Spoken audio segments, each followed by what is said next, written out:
Kapag nagmahal ka, apat lang ang tatandaan mo sa pag-ibig.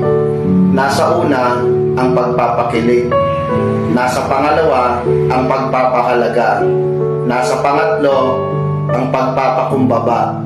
At nasa huli, ang pagsisisi.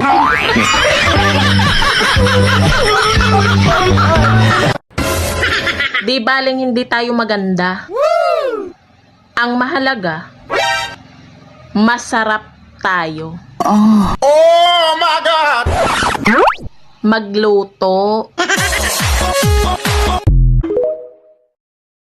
Pera, gamot sa lungkot, gamot sa high blood, gamot sa pananamlay, at higit sa lahat, gamot sa toyo.